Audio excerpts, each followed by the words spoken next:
بسم الله الرحمن الرحيم maanta taariikhdu tahay 2 bisha shanaad 2019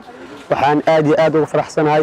inuu isoo gabagababo imtixaankii dugsiga sare ee sanad dugsiyeedka 2018 waxaan rabaa inaan u mahad celiyo waalidiinteyda waalidkayga iyo macallimiinteyda iyo ardayda wax ila soo bartay dhamaan ruantii waxaan u mahad celinaa markoobaad Allah subhanahu wa ta'ala Allah soo ii suurta geliyay in aan wax barto ilaaha mahadaas kale kasuko waxaan rabaa inaan u mahad celiyo waalidiinteyda runaantii ila garab taagnaay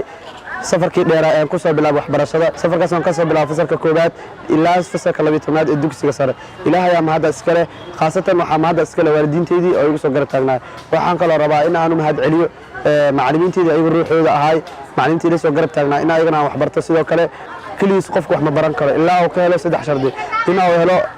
macallin garab taagan iyo in helo waalidiin garab taagan iyo in uu helo isla markaasna dadaal uu bixin karo sidaas ayay wax ku baran karaan marka inta soo dhan waxa uga mahad celinaa Allah subhanahu wa ta'ala waxaan kale uga mahad celinayaa waalidiinteedii iyo macallinkii iyo maamulkii waxbarashada igu soo garab saayay waa mahad celinaa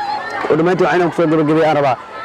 waalidiinteena dadaal aad iyo aad u weyn soo mariyeen ardayda aan dadaalno jahliga iyo waxbarashada aan ka sugnaano waxaan rabnaa ugu dambeyntii inuu ardayda Banaadir Zone inaan u dardaarmo Banaadir Zone ru'aantii waa hooy waxbarasho waa hooygii naga soo bixi jahligan saaka on taaganahay 2 bisha shanaadna in soo gaarsiiyay farxad iyo bashbash iyo raay wadama waxaan salaami rabaa halkan ka salaamayaa dhammaan macallimiinteyda iskuulka Banaadir Zone maamulkeeda waalidiinteyda ardayda ila qalin jabisay kuwa dhammaanta taagan kuwa